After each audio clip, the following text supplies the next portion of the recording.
ওয়ালাইকুম। আজকে চলে আসলাম আমাদের সেই নদীর কাছে মুরকেটা আমার কৃষক চাচারা লাগাইছিল। আমরা তারা যে দেখেন যে কোপানের জন্য কলম খুব ব্যস্ততা রয়েছে। কাকা আসসালামু আলাইকুম। ওয়ালাইকুম আসসালাম। কাকা কেমন আছো? হ্যাঁ আল্লাহ রাখছে ভালোই। কাকা যে মুরকেটা কুপা দিচ্ছ? হ্যাঁ কুপা দিচ্ছি তো মেলা খরচ। এর খরচ বেশি হয়ে গেছে। খরচ বেশি, বীজের দাম মুর কাটা বেতন কিনলাম যে 8-9 হাজার টাকা মন। মন কেনছেন? আবার ওষুধ ছাড় দিয়ে বহুত টাকা খরচ। দেখা যাচ্ছে এক পাইতে 50,000 খরচ হয়ে গেছে জনপরি দিয়ে। হ্যাঁ দেখেন আমার কৃষক বন্ধুরা, আমার চাচারা দেখেন এই যে কুপাচ্ছে হেনেও কলাম, একটা জনের দাম 600 টাকা। আর যে সার ওষুধ দেশে এর তো জানেনই তো চোরের।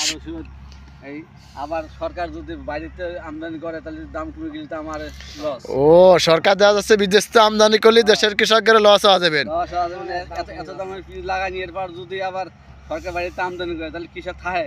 আমি সরকারের কাছে আমাদের কৃষকের একটা দাবি, আমাদের দেশের কৃষকদের বাঁচাক আর বিদেশ থেকে আমদানি না করাই উচিত। দেশের কৃষক কলম খুব কষ্ট করতেছে, আর দেশের কৃষকদের যদি বাঁচান যায় তাহলে আরও চাষবাস বাড়বেই। দেখা যাচ্ছে অনেক কৃষকরা কলম এই ফসলের দাম কমে যাওয়ার পর অনেক ঋণ অনেক টাকা হয়ে যাওয়ার পরেই কলম তারা চাষবাস বাদ দিয়ে দেয়। তা আমাদের কাছে একটা সরকারের কাছে দাবি, আমাদের কৃষকদের দেশের কৃষকদের বাঁচানোর জন্য অনেক চেষ্টা করেন, আর বাইরের থেকে পেঁয়াজ আমদানি না করাই আমাদের কৃষকদের ভালো। আর কাকা এই যে কয় মাস পরে মুরকেট উঠে দেবেন? আর 1-1.5 মাস পরে। 1.5 মাস পর বা ঢাকার শহরের মানুষের খাওয়া দেবো। আল্লাহ ভরসা সবাই কলাম 1.5 মাস পর ঢাকার শহরের মানুষ খাবে। অনেক কি কলাম দেন এই যে আমার চাচাকের বই দেয়, দেন এই যে একদম পুরো বই চাচারা যে মুরকাটা লাগাইছে দেশের কৃষক ঢাকার শহরের মানুষের কলম খাওয়ানোর জন্য। আর 1.5 মাস অপেক্ষা করতে হবে, তারপরেই কলম আমরা নতুন পিস আমদানি করব। ঠিক আছে, ঢাকার থেকে মানে বিদেশ থেকে পেঁয়াজ আমদানি করেন না। আর আমরা ঢাকা এই পিস কলাম দেওয়ার জন্য অলরেডি আমার কৃষকরা প্রস্তুত হয়ে গেছে। আমার চাচারা এই দেখেন, আপনারা আমি দেখাই সুন্দর হয়েছে কুপান। মানে বাইরের থেকে আমদানি করলে ক্ষতি হয়ে যাবে। 50,000 টাকা করে এক পাইতে যদি খরচ হয়, বেচবো কয়টা? সেটা আবার সারের দাম তো কমায় নাই না।